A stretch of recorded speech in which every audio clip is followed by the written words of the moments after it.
Julián López es el subsecretario de Salud de Villa María y con él vamos a charlar. Bienvenido, ¿cómo le va, doctor?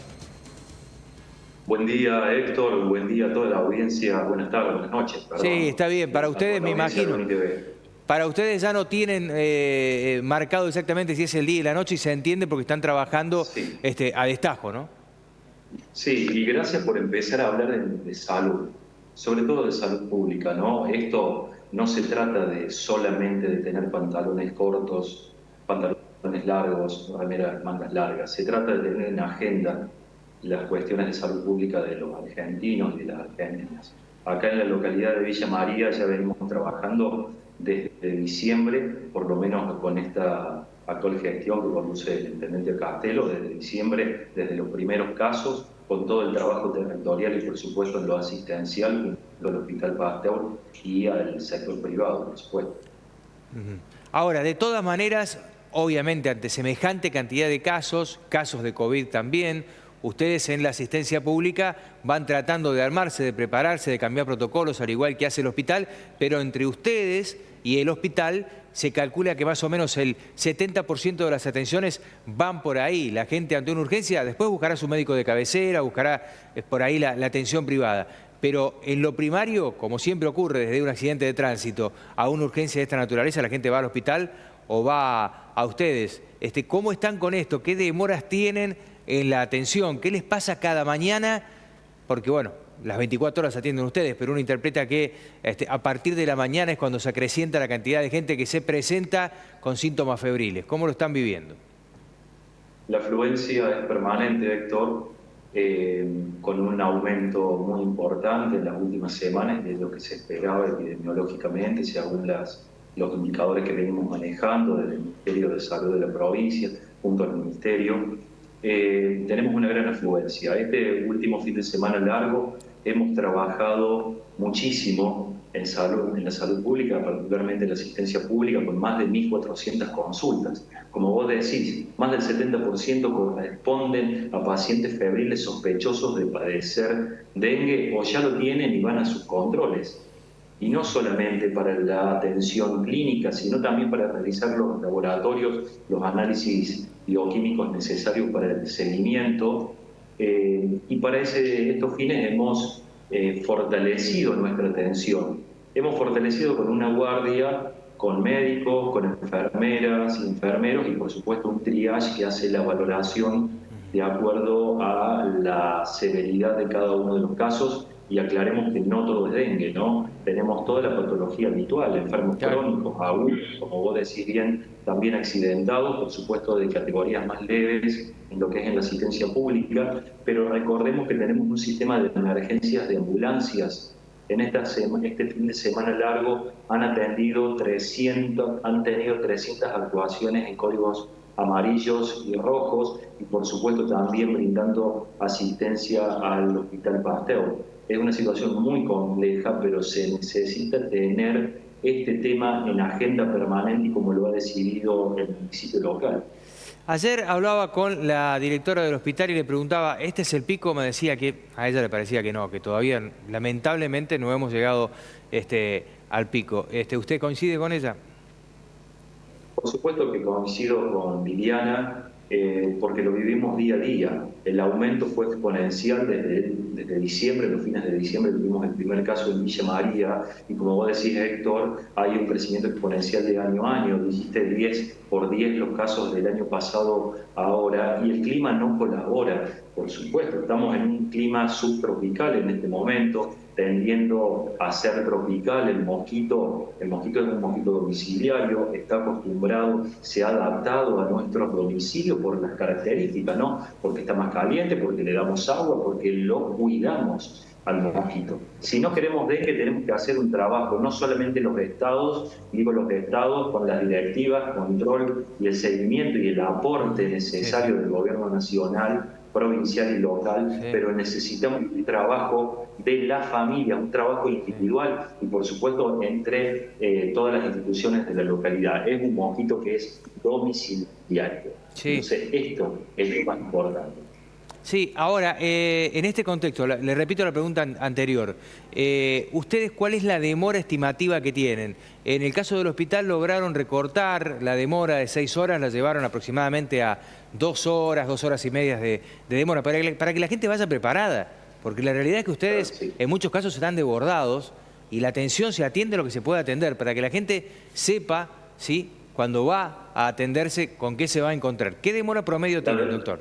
La demora depende de la evaluación del triage, del servicio de triage que está realizado por enfermería. Valora los signos vitales, la severidad, entonces lo clasifican en un verde, que puede tener más tiempo, como en todas las guardias, amarillo y por supuesto lo rojo. Entonces debemos priorizar lo que son las atenciones de códigos rojos, códigos amarillos, y hemos tenido demoras prolongadas, por supuesto, pero como te decía, no todo es dengue. Si nos viene un código rojo que no es dengue, por supuesto que la guardia queda demorada. Pero es entendible para la comunidad esto, es entendible, pero por favor pido también empatía, porque depende de las características de cada uno de los pacientes. Pero estos pacientes, los que tienen dengue, son pacientes muy sintomáticos y quieren ser atendidos, por supuesto, que ya mismo. Entonces vamos evaluando la severidad de los casos. Estamos aproximadamente entre las 2 horas, 2 horas y media en este momento de demora para cuadros leves. Bien, está más o menos en el mismo promedio.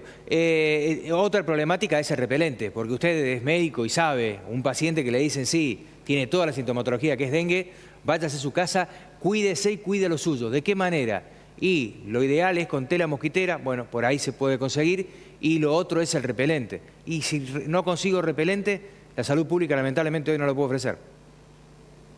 Es el momento, creo que es uno de los momentos más importantes para plantearnos algunas cosas. El Estado sí o el Estado no. En este momento el Estado sí. Necesitamos un Estado presente. Necesitamos que el principio activo de los repelentes, primero que sea abierta las puertas desde el exterior para poder importarlo y que no sea un monopolio que maneje estos repelentes. Si es una indicación médica, si tenemos imposibilidad del acceso, ¿de qué manera vamos a poder controlar?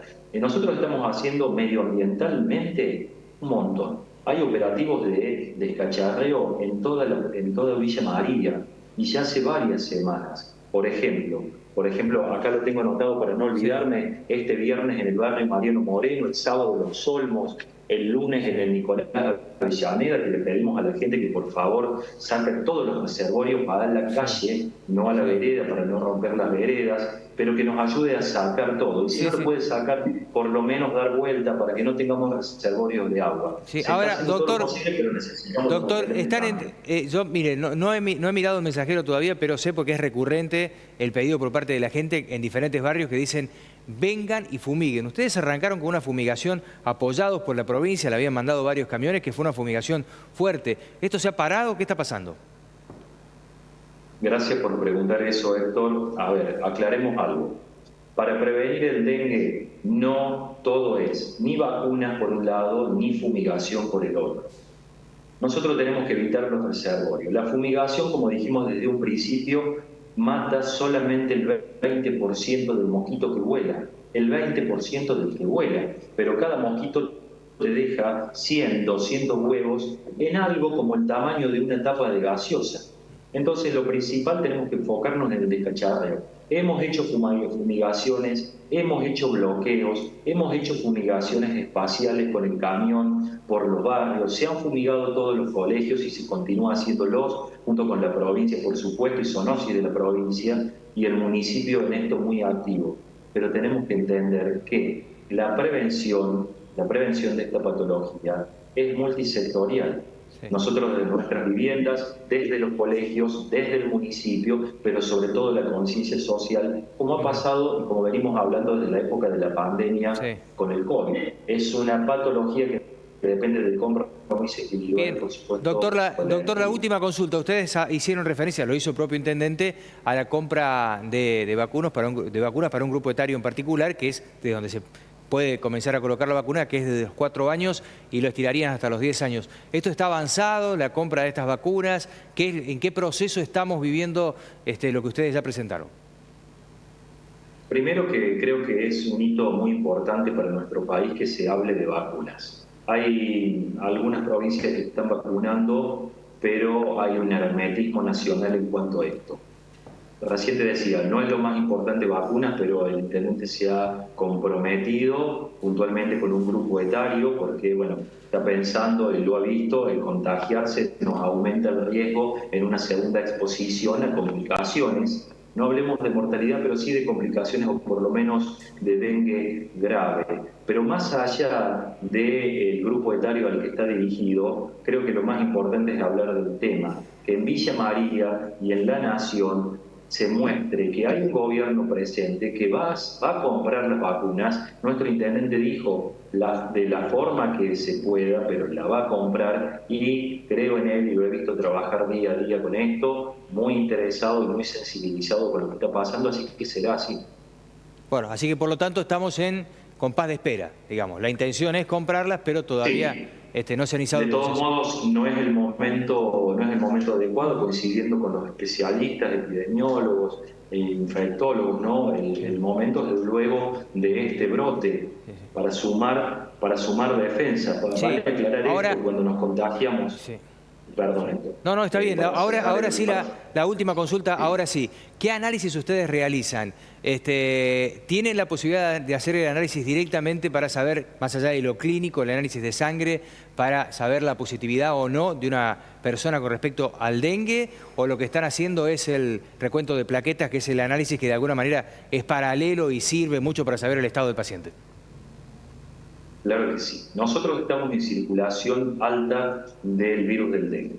Entonces, el diagnóstico es clínico, el diagnóstico es epidemiológico, el diagnóstico es clínico. Si tenemos dolor de cabeza, si tenemos dolor retroocular, fiebre persistente, también puede estar acompañado de náuseas, el dolor muscular, bueno, por supuesto, dolor abdominal, diarrea. Lo primero que pensamos es en dengue, pero necesitamos una valoración médica para hacer los diagnósticos diferenciales, porque no todo es dengue, pero en este momento, como dijiste, entre un 70 y un 80% de la consulta médica se refiere a síndromes febriles, que pueden corresponder a dengue. ¿Hacemos un control de laboratorio? Sí, pero sobre todo nos focalizamos en grupos etarios y en personas particulares, adultos mayores con comorbilidades, y no nos olvidemos de personas gestantes. Personas gestantes con síndromes febriles deben concurrir, por supuesto, a las guardias o a sus médicos o médicas obstetras porque tienen indicaciones muy precisas de seguimiento. Bien, le digo, le digo todo el tiempo la última y no voy con la última. Ahora sí, de verdad la última, doctor. ¿Ustedes tienen un número entre lo privado y lo público? Villa María tiene un número de saber qué cantidad de personas han transcurrido o están transcurriendo la enfermedad. Esto es un trabajo que se está haciendo ahora con las clínicas y el hospital. Ajá. Como recordarás, estuvo el ministro Piquetel, el ministro de Salud de la provincia, presente también desde el primer día, y se hace un trabajo en conjunto junto a epidemiología. Vamos informando los casos diarios con una planilla. Los números son muy importantes, pero en este momento de brote, y que creo que de endemia, por lo menos regional, en esta región es una endemia, creo que lo más importante no son los números. Pensemos en asintomáticos. Pensemos en asintomáticos, cerca del 50-60% de los pacientes son un reservorio de este virus, donde son picados y pueden transmitir de esa manera la enfermedad. Entonces no es lo más importante el número en sí, sino cómo colapsa los sistemas, que es una patología que es muy sintomática, y sobre todo el compromiso social. Siempre voy a lo mismo, a la educación, y no solamente el compromiso social, Héctor, sino el compromiso de los medios de comunicación, como ustedes bien hacen desde el primer momento, y un Estado que necesitamos presente. Y no solamente para indicarnos que los pantalones tienen que ser largos o las remeras tienen que ser largas, sino para definir cuándo tendremos la disponibilidad de la vacuna, sobre todo para las provincias más afectadas. Tienen que abrir el ingreso y de alguna manera regular esta cuestión, que no puede ser que un monopolio maneje los repelentes, porque en esto se va la vida de las personas, sin distinción de clase, sin distinción de cuestiones partidarias. Esto es una cuestión de salud pública, por eso se necesita la rectoría, o por lo menos el lineamiento de un Ministerio de Salud de la Nación fuerte. Gracias por atendernos, doctor. Que tenga una buena noche. Muchas gracias, Héctor. Muchas gracias y a toda la audiencia.